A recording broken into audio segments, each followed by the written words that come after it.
Hello, social workers, mental health professionals, and change agents. What is going on? Welcome to another episode of season 7 of the Social Work Rants podcast. I'm your host, Bas Moreno. Saludos a todos. Greetings, everybody. Thank you for tuning in, tapping in wherever you are watching or listening to this podcast. This episode is brought to you by Bass City Entertainment, doing business as Bas Moreno Consulting, um, providing financial education for Gen-Xers of color in the sandwich generation. For more information, go to basmoreno.com. That's BASMORENO. We are winding down. Well, I'm winding down season 7 of the podcast. Um, Going strong, finishing out the year strong as best I can. Shout out to everybody who's been rocking with the podcast, listening to the podcast. Make sure you hit that red subscribe button on the YouTube. Subscribe on any audio platform that you listen to. Share episodes. Tell me what your favorite episodes are for the year. Thank you for a wonderful 2023 for supporting the podcast and to all of you, the viewers and listeners who've been rocking with the podcast for a while. I appreciate all the love and support. Recently, actually got to see and meet in person. I guess my fans. I'm still wrapping my head around. I actually got fans out who listen and view this podcast and just collaborating with people and shout out to the Latinx and Social Work Coalition, Erica Sandoval leading the way, meeting the authors of the upcoming Latinx and Social Work Volume 3, due sometime next year. And and some of them I actually follow on social media, and I think even one actually have been on the podcast before. It's meet everybody in person after you follow them on social media is a crazy experience. So shout out to the authors of Volume 3. Congratulations! Can't wait to read the book when it does come out. Um, so this week's episode. Well, before I get into this week's episode, um, yeah, follow the podcast on all social media platforms, on Instagram at the Social Work Grants Podcast. That's all one word. Twitter, X. Yes, I'm on Twitter and X, whatever Elon calls it. At Social Work Grants, hit that like button on Facebook, aka Meta. Type in the Social Work Grants Podcast on Facebook, and yeah, of course, the YouTube. Hit that subscribe red subscribe button and follow along. Um, Let me do this disclaimer.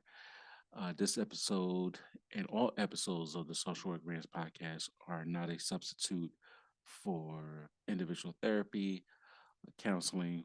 If you're in need of assistance, an emergency situation, um, in terms of your mental health, by all means, call 988, call 911, call your therapist. If you have a therapist, call your psychiatrist. If you have a psychiatrist, it's okay not to be okay. Uh, we're in a crazy, crazy time in the world right now, and with the holidays, and the holidays are not great for some people. So get the help that you need. It's okay not to be okay. Just please, please, please get the help that you need. And for all my folks uh, out of the U.S. who listen and view the podcast, whatever your emergency number is for mental health emergencies, please use that number. That being said, this week's episode talking about HIV and social work. Um, I get this question all the time, and because I'm still a certified social worker, um, I do have a certification in school social work. Are you still doing school social work? And the answer is no. I haven't done school social work in a year and a half. I did a whole episode about me retiring from school social work. um, I work as a social worker in the outpatient HIV program, um, serving adults, working with adults who are living with HIV and AIDS. A lot of them are undocumented, not only for South America, but in Haiti as well. So recently, uh, health, and I'm going to read this verbatim. This will be a reading from an email that I got recently from an organization called Health HIV .org. And that's not a shout out or plug for them, but is literally a news release that came out. Is the fifth annual national survey on health HIV state of HIV care, and this is, uh, I believe, it's just U.S. related. Yes, a U.S. related survey that was done. I guess they do this every year for the past 5 years, and like most of us in social work, we are burnt out, we tired, we got pandemic. Um, we're now dealing with the aftermath of the pandemic. And this is how it relates to social work. So if you've been listening to the podcast, especially like from this summer on currently, I've been spending a lot of time regarding housing, stuff happening in the rest of this year, going on 2024.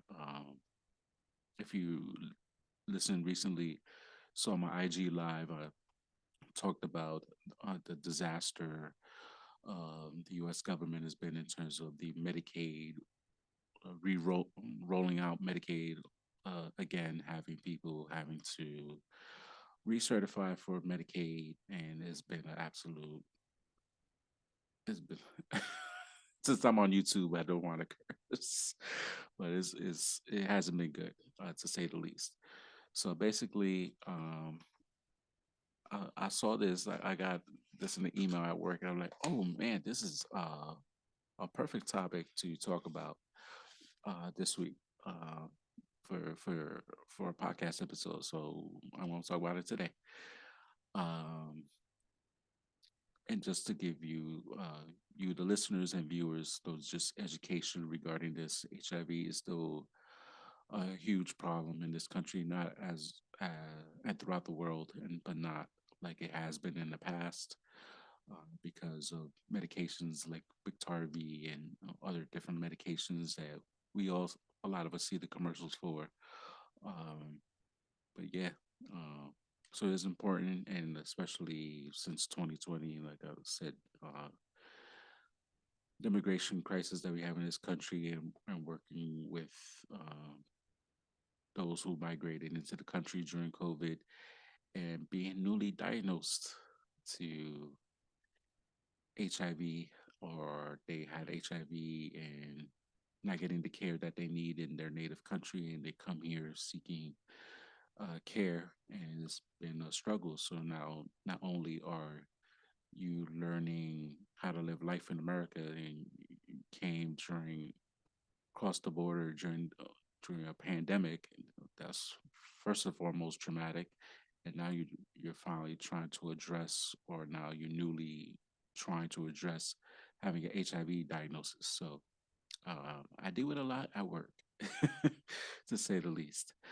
Um, so yeah, so basically, this survey uh, identifies challenges in PrEP awareness, access, provider burnout, social work, retention and care, treatment priorities, and integrating services. And I know when I was in grad school, there was a lot of talk about integrating different services together, and comorbidities and stuff like that.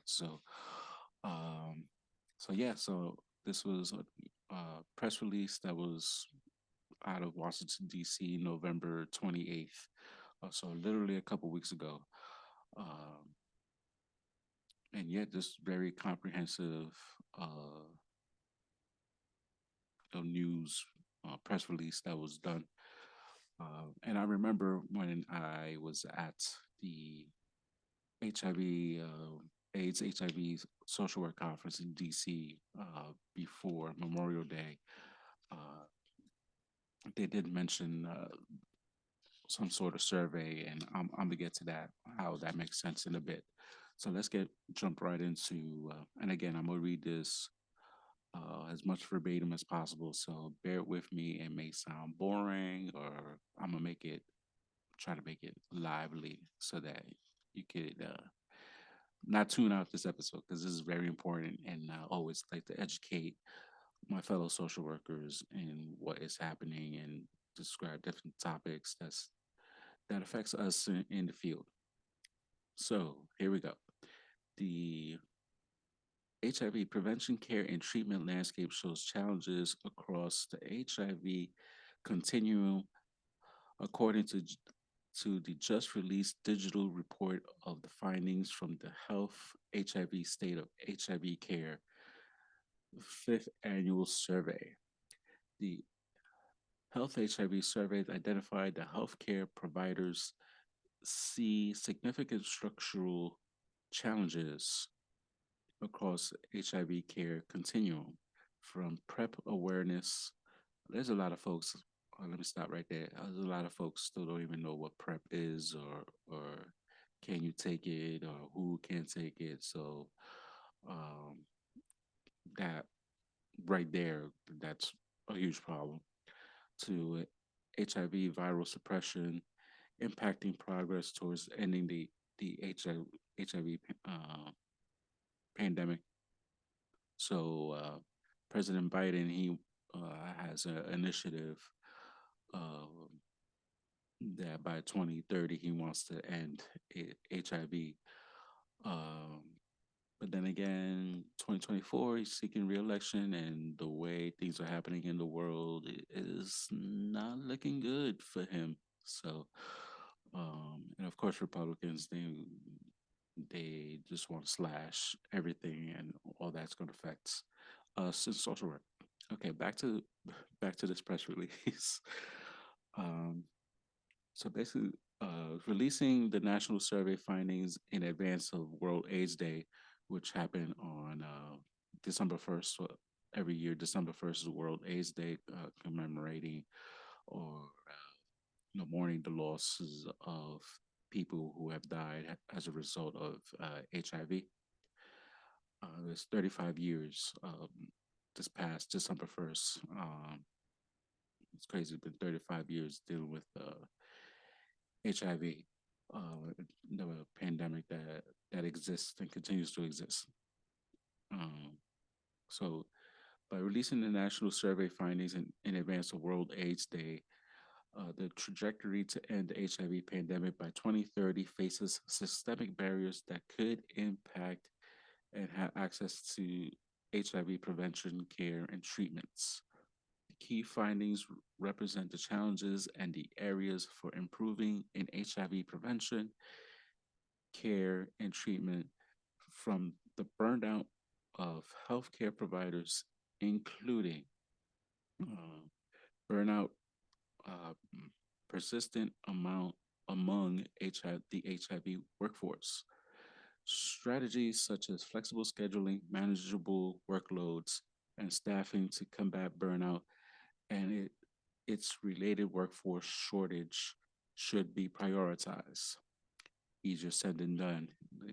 We in social work, we doing social work in the aftermath of COVID. There's shortages everywhere for everything that you can think of, from schools, you name it. There's shortages, and people retired early. People unfortunately passed away. People don't want to talk about that. Why is there a shortage? There's a lot of people who died from COVID. Hello. Um, I just People just want to start their own business, and they tired of the BS, the 9 to 5, and just want to do their own thing. Um, Another thing, providers indicate PrEP awareness and outreach as its top priority. Efforts to advance PrEP uptake along the continuum, focusing on awareness and promotion of PrEP, especially in racial and ethnic minorities and among instability, unstability household individuals are needed to reduce new infections.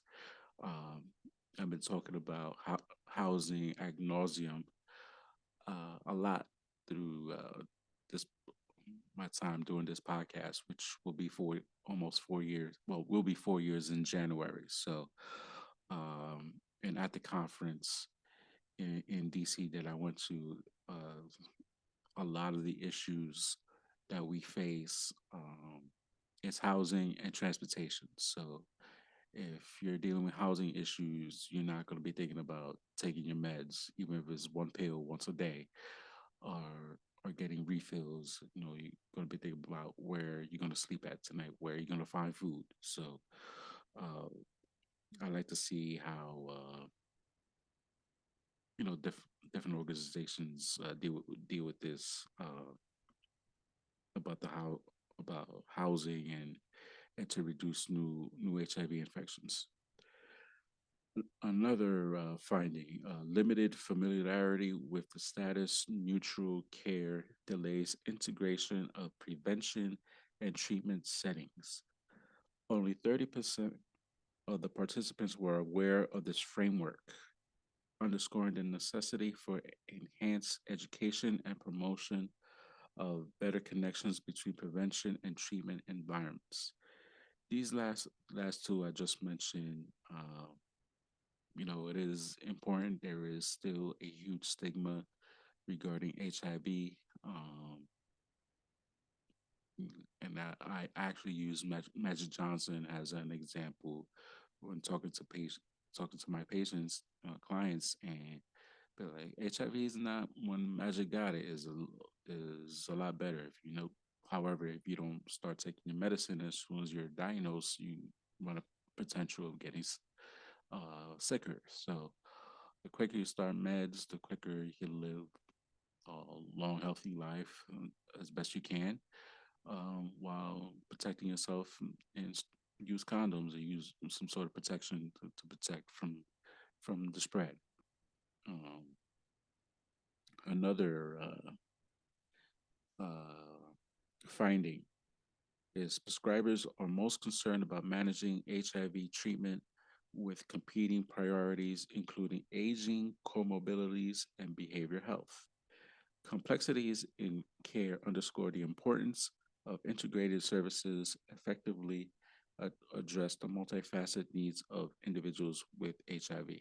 People are living longer, so on top of they might have high blood pressure, might have diabetes, and on top of having HIV. So it's a lot happening. There's a lot of research out there regarding aging while living with HIV. So uh, yeah, it's a big thing that's happening, and I know for a while, a lot of new infections a couple years ago were those 50 or over because they think they can't get pregnant, so they or or have a baby, and they end up having STIs, STDs, and that includes HIV. So uh, people still getting it in. So you got still got to protect yourselves.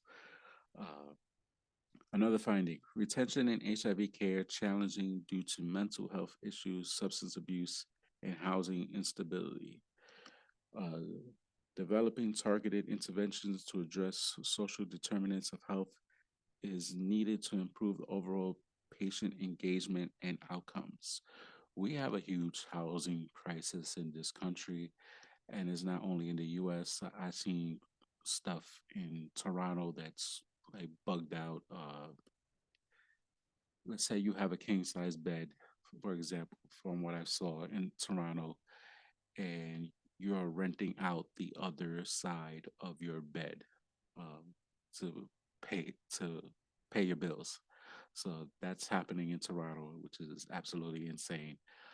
Um, so yeah, so since not only the U.S. got a housing crisis, Canada's got their own crisis too happening, and a lot of the world's going through uh, different sort of crises, and we got genocides happening in multiple countries. And I saw Mpox is trying to make a comeback in Congo as well. So it's a lot happening. Um, Another finding: lack of awareness. And just to show you, this is the paper. My, if you're watching, it's my screen is blurred, but I'm reading off. I printed out this the email that I got. I found this fascinating.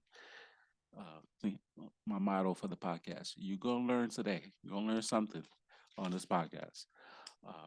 You learn what you want to learn, but you're gonna learn something on this podcast. Uh, a lack of awareness, and this is another finding: lack of awareness of the effect of HIV criminalization on underserved communities. Promoting public awareness, educating lawmakers and law enforcement officials, and advocating for public health approaches are key steps to address this issue and impact on people living with HIV. That's powerful right there. I mean, because when stuff happens, it usually affects more black and brown compared to anybody else. So, you know, on top of dealing with systemic racism that always existed in this country, and add HIV to the mix on top of a housing crisis and food scarcity and everything else that's happening. Um, so health HIV asked respondents. So this is where the what I was getting at regarding the conference. So at the conference, they asked us in one word to describe the state of HIV care in 2023. So HIV Health HIV asked respondents to describe the state of HIV care in one word. The most often word was quote unquote improving, followed by better, progressing, and evolving. That suggests that despite advances in care, the need for continued improvement exists. So, um, like I said, Biktarvy, the medication Biktarvy has been a game changer um, from since the last time I worked with the HIV population, which was 2012. And Biktarvy wasn't even a thing at the time. So to take one pill once a day and Biktarvy uh, helps increase the T cell count, which is what we look for, and the viral load goes down, and then anything under 200 will be considered undetectable. HIV will not be found in your bloodstream. So when we see lab results, T cells, anything about over 500, 500 and above is great. Viral load below 200, you won't consider being um, basically like anything 200 and lower would be great. And under 20, I believe it's under 20, would be considered undetectable. And basically, if you have unprotected sex, chances are you won't be spreading the HIV virus. So there you go. Gave you some education regarding that. So let me go back to this press release. Um, Quote: these findings provide critical insight into the state of HIV prevention and care from the perspective of the workforce who are on the ground doing the work and telling us they need support. We in all social work need need support. Um, as an HIV care provider myself, and again, I'm reading off the press release, the challenges identified by these resonating with me, says Health HIV Director of Health Services and Research Evaluation, Elizabeth Moore, who is the person who emailed me this press release. whoever got this press release. I was one of the people who got it. And she also quotes that says, "We are beyond, as we move beyond the COVID-19 pandemic." There goes that dreaded COVID again. By the way, I'm doing a whole lot better ever since I got it. Uh, it has been imperative that we prioritize the well-being of of HIV providers and eliminating the barriers that impede their efforts to provide the best care. This survey shows a healthcare system not operating in synch- synchronicity, well, not, which widens the gap in um, access to prevention and core services.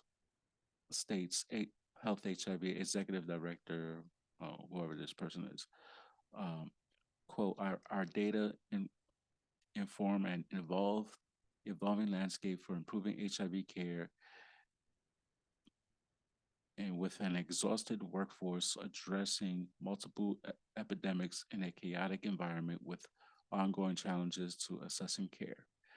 And I go back to, we were dealing with mpox, HIV, we had COVID, flu season, regular cold and cough season. Uh, we got Agent Orange, 45 acting a fool. We got multiple wars happening. We got to worry about possible China invading Taiwan, which will affect the U.S., especially the economy a little bit.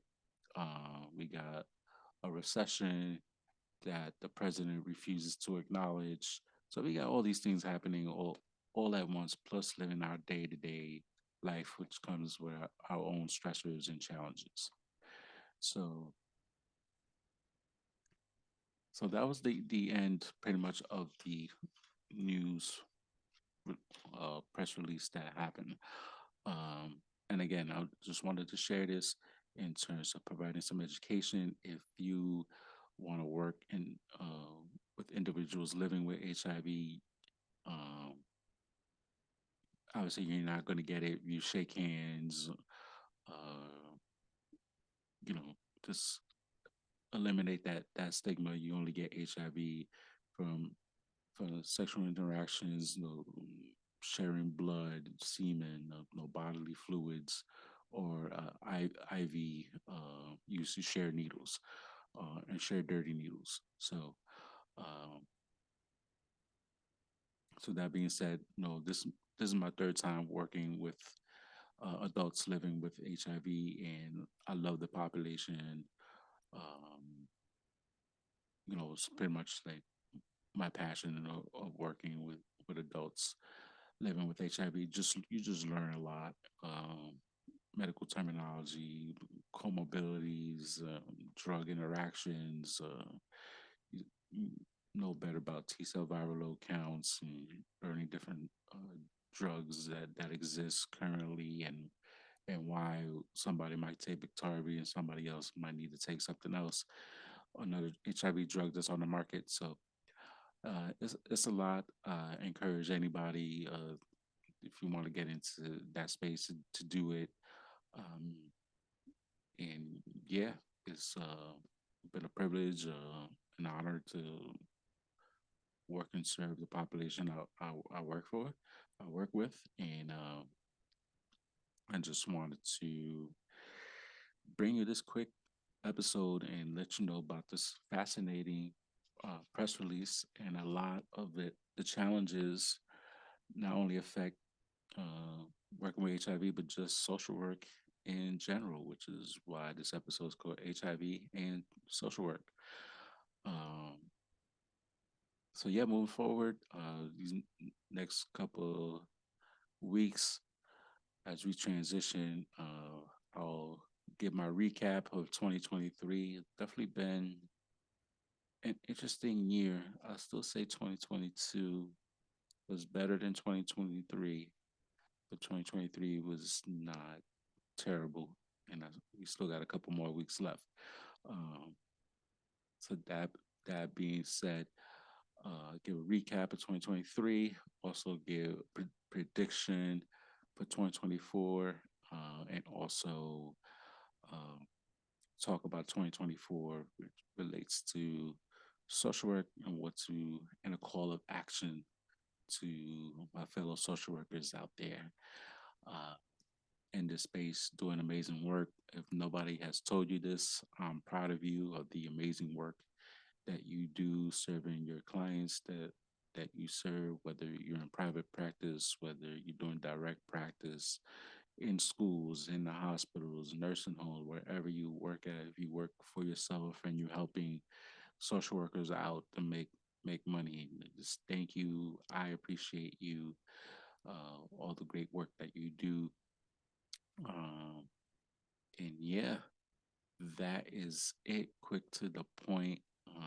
I hope I didn't bore you reading verbatim this press release, but I hope I made it made it make sense and how it relates to just all of us, a lot of us in the space and in the field, this crazy world of social work that we are in, and how it relates to society as a whole, and just give a holistic approach to what's happening of a very small, large but small percentage of the population uh, that relates to social work. On that note, again, make sure you follow the podcast on all social media outlets. I'm not a hard person to find. If you want to get on the podcast, for season 8, I'm already looking for people for season 8. Um, DM me or email me, uh, and let's make it happen. So I appreciate all the love support. Again, muchas gracias por todo su apoyo, and we'll talk soon.